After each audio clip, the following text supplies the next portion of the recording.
one of the things that continues to come up in our chats is about businesses that have like really refined and defined missions and visions. And, I follow Cam Harold's Vivid Vision and have a really well-defined vision of where a company is going. And our culture is real. I mean, HR Doctors is our core values: helpful, resourceful, driven, relentless, and sensible.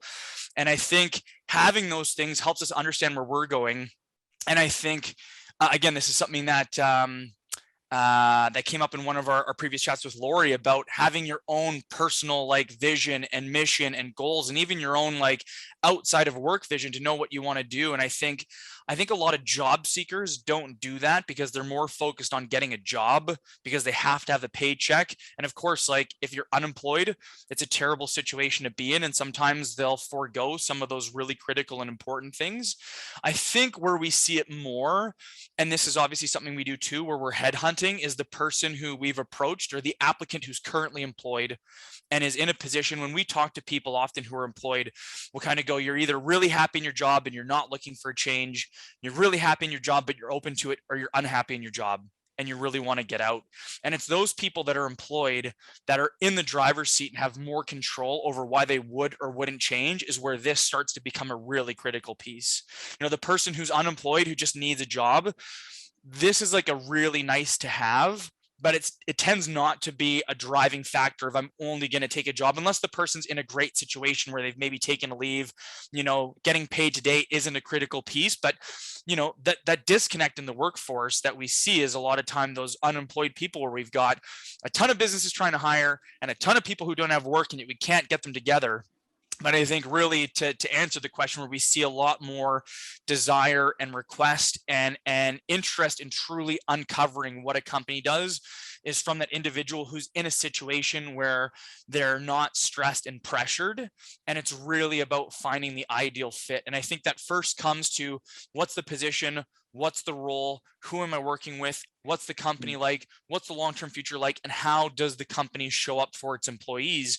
And I really think that's we've talked about a couple pieces where,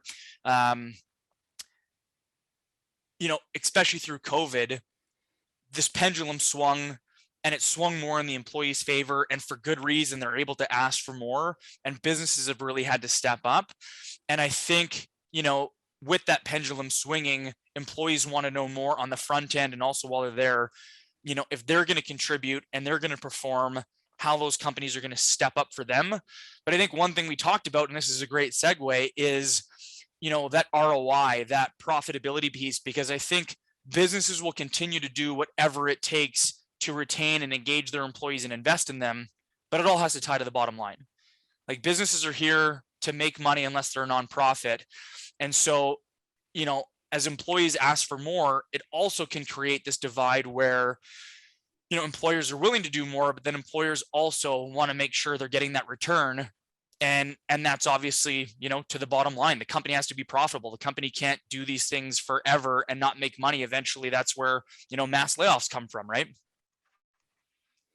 Yeah, and I think this goes back to what you're saying here. First of all, from an employee perspective, clarity, right? If there's clarity in role, expectation, what are the benefits and how the organization's culture is shaped and formed, I think that's a starting point for so much of the impact and the benefit that any mental health management system or tool or training is going to bring to the organization. And so, from a purely, there's kind of like two ways of looking at this. One is more of the legal side, why you need to support your individuals from a mental health perspective.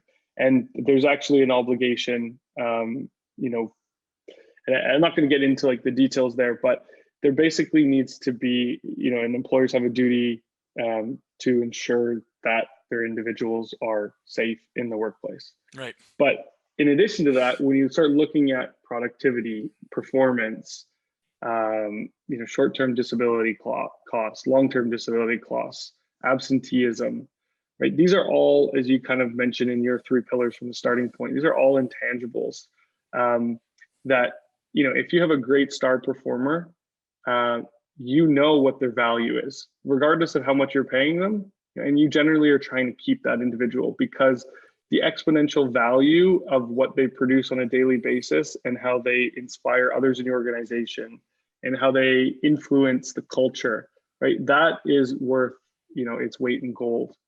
And so I think like when it comes to, specific studies and cases, I mean, there's a great study that Deloitte, from a workplace ROI perspective, has shown that, for every dollar that you invest, I think it's after 3 years, it starts going up to, a 2.1 or something like that return.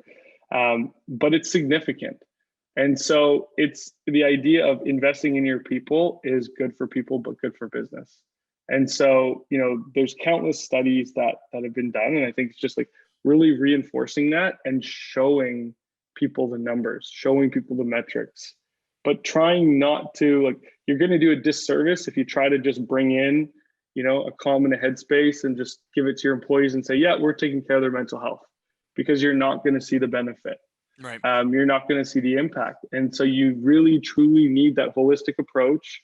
And, if it's not with checking in, if it's with somebody else or you're doing it individually, these pieces, great. But tying that together, that's where you're going to start seeing the maximum return on that investment when it comes to supporting people's mental health.